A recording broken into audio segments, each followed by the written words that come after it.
മാലം യുഗർ റൂഹ് തൊണ്ടക്കുഴിയിലെത്തിയിട്ടില്ലെങ്കിൽ അത് പിന്നെ സമയം അവസാനിക്കണം. അതിനു മുമ്പ് എപ്പോഴൊരു മനുഷ്യനും പഠിച്ചോനെ ഇന്റെ അടുത്തൊരു അബദ്ധം പറ്റി, അല്ലാഹുവേ നീ എനിക്ക് പൊരുത്തപ്പെട്ടു തരണേ എന്ന് പറഞ്ഞാൽ എൻ്റെ അടിമക്കുട്ടിയെ നിനക്ക് ഞാൻ പൊരുത്തപ്പെട്ടിരിക്കുന്നു എന്നേ പറയുള്ളൂ.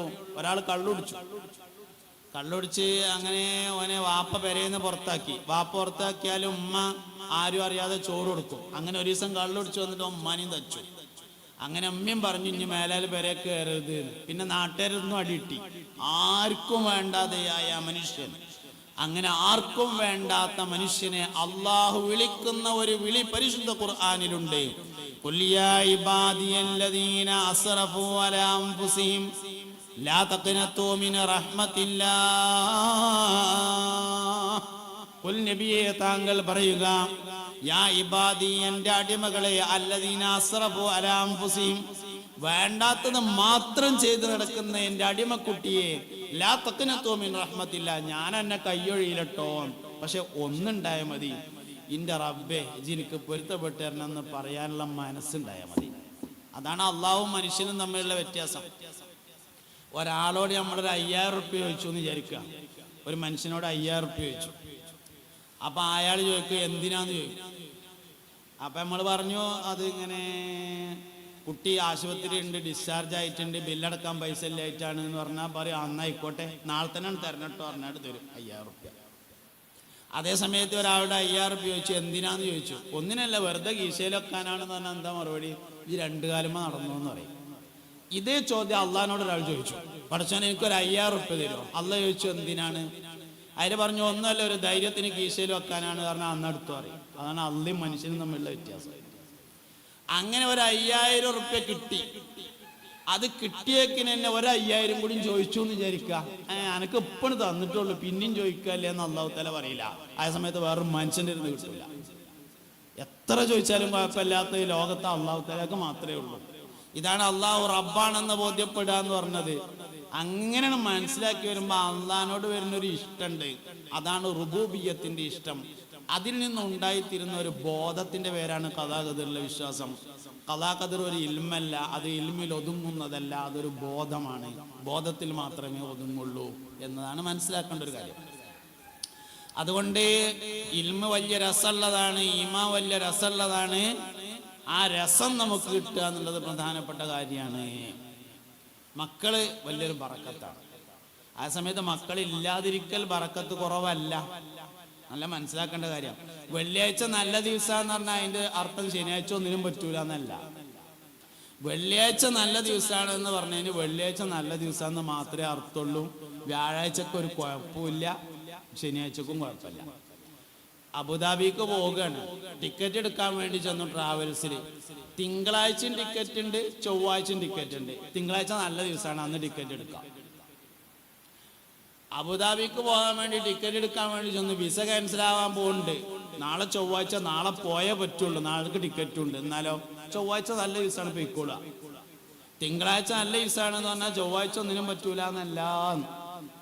അപ്പൊ മക്കൾ എന്നത് ബറക്കത്താണെന്ന് പറഞ്ഞാൽ മക്കൾ ഇല്ലായ്മ ബറക്കത്തല്ല എന്ന് വരൂല. കാരണം ആയിഷാ ബീവിക്ക് മക്കളില്ല, ഖദീജാ ബീവിക്ക് ബറക്കത്തുണ്ട്. എന്താ കാരണം? മക്കള്. ആയിഷാ ബീവിക്ക് ബറക്കത്ത് കുറവൊന്നുമില്ല, അതിന് വേറെ കാരണം ഉണ്ട് എന്ന് മാത്രം. ആയിഷാ ബീവിന്റെ ബറക്കത്ത് എന്താ? ഇൽമാണ്. 2368ഓളം ഹദീസുകളാണ് ആയിഷാ ബീവി റിപ്പോർട്ട് ചെയ്തത്. അപ്പൊ ആയിഷാ ബീവിക്ക് വേറെ കാരണമുണ്ട്. അതേസമയത്ത് ഖദീജാ ബീവിയുടെ ബറക്കത്ത് വലദത്തിനി ഇബ്നഹ, ഖദീജ എനിക്ക് കുട്ടികളെ പ്രസവിച്ചു തന്നു എന്ന് മുസ്തഫ നബി സല്ലല്ലാഹു അലൈഹി വസല്ലം പറഞ്ഞു. മക്കൾ വലിയ ബറക്കത്താണ്. 5 കാര്യങ്ങളെ ഒരാൾ സൂക്ഷിച്ചാലേ മക്കളിൽ ബറക്കത്ത് ഉണ്ടാവുള്ളൂ എന്നാണ്. 5 കാര്യങ്ങൾ. 1, മക്കൾ ആഗ്രഹിച്ചു കിട്ടിയതായിരിക്കണം, അപ്പോൾ ബറക്കത്തുണ്ടാവും. ഏത് സാധനം ആഗ്രഹിച്ചു കിട്ടുന്നതിന് ബറക്കത്ത് കൂടുതലാണ്. എനിക്കിപ്പോ നല്ലൊരു ഫോണുണ്ട്, ഒരാൾ ഒരു ഫോണും കൂടിയും കൊടുന്നെന്ന് വിചാരിക്കുക, ഒരാഗ്രഹവും ഇല്ലാതെ കിട്ടുന്നതാണ്, ഒരു ബറക്കത്തും ഉണ്ടാവില്ല. ആ സമയത്ത് പഠിച്ചോനെ ഒരു ഫോണ് കിട്ടിയെങ്കിൽ എത്ര നന്നായിരുന്നു അല്ലാ എന്ന് ആഗ്രഹിക്കുമ്പോൾ ഒരു ഫോൺ കിട്ടിയാൽ നല്ല ബറക്കത്തായിരിക്കും. ആഗ്രഹിച്ച് കിട്ടുന്ന ഏത് സാധനത്തിനും ബറക്കത്ത് കൂടുതലാണ്. നമ്മളെ മക്കളിൽ ബറക്കത്ത് കുറഞ്ഞതിന്റെ കാരണം എന്താന്ന് നിങ്ങൾ ആലോചിച്ചോ? ഒന്ന് ആഗ്രഹിച്ചില്ല എന്നുള്ളതാണ് പ്രശ്നം. കല്യാണം കഴിഞ്ഞിട്ട് 2 ആളും കൂടി ഒന്നിച്ചെടുത്ത ആദ്യത്തെ തീരുമാനം 3 കൊല്ലത്തിന് കുട്ടി വേണ്ടെന്നാണ്. പക്ഷെ 1.5 കൊല്ലം കഴിഞ്ഞപ്പോൾ അതിന് ഗർഭമുണ്ടായി. ഇനിയിപ്പോൾ എന്താ കാട്ട, തന്നത് വാങ്ങല്ലാതെ എന്നാണ്. ആഗ്രഹിച്ച് കിട്ടിയതല്ല. ഇതന്നെ ഒന്നാമത്തെ കാരണം. അപ്പം നാളിങ്ങനെ പ്രസംഗിച്ചപ്പോൾ ഒരാൾ ചോദിച്ചു, ഇനിയിപ്പോൾ എന്താ കാട്ടുക ചോദിച്ചു. ഇനിയിപ്പോൾ ഇപ്പണ്ട് ആഗ്രഹിക്കല്ല, എന്താ കാട്ടണേ, അല്ലാതെ ഇനിയിപ്പോൾ അതിന് വേറെ പരിഹാര മാർഗമൊന്നുമില്ല. ആള് കുറ്റിക്കാട്ടൂർ പിന്നെ അറബിക് കോളേജിൽ പഠിക്കാൻ തുടങ്ങിയിട്ടുണ്ട്. ഇനിയിപ്പോൾ എന്താ കാട്ടുക, പഠിച്ചോനെ അന്ന് അങ്ങനെ ഒരു അബദ്ധം പറ്റിപ്പോയി, ആഗ്രഹിച്ച് തന്നെയാണ് ആ സാലിം ഫൈസി പറഞ്ഞപ്പോഴാണ് മനസ്സിലായത് എന്നിപ്പോൾ തീരുമാനിക്കാനേ നിർവാഹമുള്ളൂ. അല്ലാതെ ഇനിയിപ്പോൾ അതിന് നിർവാഹമൊന്നുമില്ല. മടങ്ങിപ്പോയിട്ട് രണ്ടാമത് വരാൻ പറ്റിയ സ്ഥലമൊന്നുമല്ല അത്. അപ്പോൾ അതുകൊണ്ട് അങ്ങനെ തീരുമാനിക്കാനേ തൽക്കാലം നിർവാഹമുള്ളൂ. അപ്പോൾ ഒന്ന് ആഗ്രഹിച്ച് കിട്ടിയതായിരിക്കണം ബർക്കത്തുണ്ടാണെങ്കിൽ. രണ്ടാമത്തെ കാര്യം ബറക്കത്തുള്ള പേരുണ്ടായിരിക്കണം. അപ്പോൾ ബറക്കത്തുണ്ടാവും. എന്തൊരു വിഷയത്തിന്റെയും പേര് അതിന്റെ ബറക്കത്തിന്റെ മേൽ സൂചിപ്പിക്കും. മനുഷ്യൻ്റെത് മാത്രമല്ല, അത് ഏത് സാധനവും. വണ്ടിയുടെ പേരാണെങ്കിലും വീട്ടിലുള്ള വളർത്തുമൃഗങ്ങളുടെ പേരാണെങ്കിൽ പോലും പേര് ബറക്കത്തിന്റെ സൂചനയാണ്.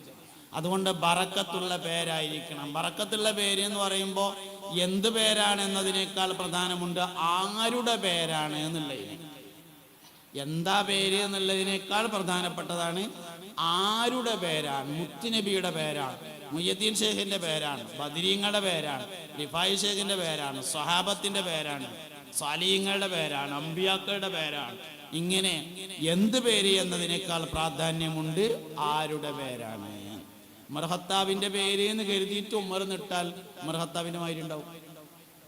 അബൂബക്കർ സിദ്ദീഖ് റളിയല്ലാഹു അൻഹുവിന്റെ പേരാണെന്ന് കരുതി അബൂബക്കർ നിട്ടാൽ ചുരുങ്ങിയത് ജോയിന്റ് സെക്രട്ടറി എങ്കിലും ആവും. ഏറ്റവും ചുരുക്കി കൂട്ടിയാൽ ജനറൽ സെക്രട്ടറി ആയില്ലെന്ന് വെച്ചാൽ തന്നെ ജോയിന്റ് സെക്രട്ടറി എന്തായാലും അങ്ങനെയാണ്. അപ്പൊ അത് അങ്ങനെയാണ്. അപ്പൊ പേര് ബറക്കത്തിന്റെ മേൽ അറിയിക്കും.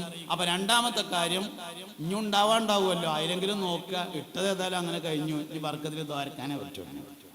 മൂന്നാമത്തെ കാര്യം ദീനിയും ദുന്യവിയുമായ ഇൽമ പഠിപ്പിക്കണം. മക്കളിൽ ബറക്കത്തുണ്ടാവണമെങ്കിൽ ദീനും പഠിപ്പിക്കണം. അതായത് ഇങ്ങനെയാണ് അത് പറയാം, മുസ്ലിമായി ജീവിക്കാൻ ആവശ്യമായ ഇൽമ പഠിപ്പിക്കണം. അതിൽ 2 കാര്യങ്ങളാണ്. ഒന്ന് മുസ്ലിം ആകണം, 2 ജീവിക്കണം. മുസ്ലിമൊക്കെ ആവും, ജീവിക്കാൻ പറ്റൂല, അതും പറ്റൂല. ജീവിക്കാനൊക്കെ പറ്റും, മുസ്ലിം ആവാൻ പറ്റൂല, അതും പറ്റൂല. മുസ്ലിമായി ജീവിക്കാൻ കഴിയുന്നത്, ഇതിനാണ് ദീനിയും ദുന്യവിയുമായ ഇൽമ പഠിപ്പിക്കുക എന്ന് പറഞ്ഞത്. അതിന് പുതിയ കാലത്ത് നമ്മൾ പറയുന്ന ഒരു പേരാണ് സമന്വയ വിദ്യാഭ്യാസം എന്നത്. ദീനും ദുന്യാവും സമന്വയിപ്പിച്ച് പഠിപ്പിക്കുക. അതാണ് മൂന്നാമത്തെ കാര്യം. നാലാമത്തെ കാര്യം മാതാപിതാക്കൾ മക്കൾക്ക് വേണ്ടി മനസ്സറിഞ്ഞു ദ്വാരക്കുക. ഉമ്മാന്റെയും ബാപ്പാന്റെയും അത്രേ മക്കൾക്ക് ഉപകാരമുള്ള വേറൊരു ദുആയും ലോകത്തില്ല. ലോകത്തെല്ലാ പ്രധാനികളെ പരിശോധിച്ച് നോക്കിയാലും ഉമ്മാന്റെയും ബാപ്പാന്റെയും ദുആണ് അതിന്റെ പിന്നിലുണ്ടാകുക. ഇമാം ബുഖാരി റളിയല്ലാഹു അൻഹു നമ്മൾ തമ്മ് തെറ്റിയാൽ ബുഖാരിയിലുണ്ടോന്നാ ചോദിക്കുക. എന്തേലൊക്കെ വർത്താനം പറഞ്ഞ് തമ്മ് തെറ്റിയാൽ 4 വർത്താനം പറഞ്ഞ 5-ാമത് ചോദിക്കും സഹീഹുൽ ബുഖാരിയിലുണ്ടോ എന്ന് ചോദിക്കും. എന്താ ഇമാം ബുഖാരി? ഉമ്മാന്റെ ദുആ. ഇമാം ബുഖാരിക്ക് ഉമ്മാന്റെ ദുആണ്. ഇമാം ബുഖാരി റളിയല്ലാഹു അൻഹു ചെറുപ്പത്തിൽ കണ്ണ് കാണാത്ത മനുഷ്യനാണ്. ഇമാം ബുഖാരി റളിയല്ലാഹു അൻഹു ചെറുപ്പത്തിൽ കണ്ണ് കാണൂല. ബുഖാരി ഇമാമിന്റെ ഉമ്മ ദുആ ചെയ്തതാണ്, പഠിച്ചോനെ എൻ്റെ കുട്ടിക്ക് കണ്ണിന് കാഴ്ച കൊടുക്കണേ അല്ലാ. അങ്ങനെ ഒരിക്കൽ ഉമ്മ ഇബ്രാഹിം നബി അലൈഹി ഇസ്ലാമിനെ ഉറക്കത്തിൽ കണ്ടു കിനാവിൽ. അപ്പൊ ഇബ്രാഹിം നബിനോട് സങ്കടം പറഞ്ഞു, എൻ്റെ കുട്ടിക്ക് കാഴ്ച. അപ്പൊ ഇബ്രാഹിം നബി അലൈഹി ഇസ്ലാം പറഞ്ഞു നാളെ നേരം വെളുക്കുമ്പോഴത്തിനുണ്ടാവും എന്ന് പറഞ്ഞു. പിറ്റേന്ന് നേരം വെളുത്തപ്പോ ഇമാം ബുഖാരി റളിയല്ലാഹു അൻഹുവിന് കാഴ്ചയുണ്ട്. 4000 ഉസ്താദുമാരെ നേരിൽ കണ്ട് ഇമാം ബുഖാരി റളിയല്ലാഹു അൻഹു ഇൽമു പഠിച്ചിട്ടുണ്ട് എന്നാണ് താരീഖിലുള്ളത്. ഉമ്മാന്റെ വാപ്പാന്റെ ദുആണത്.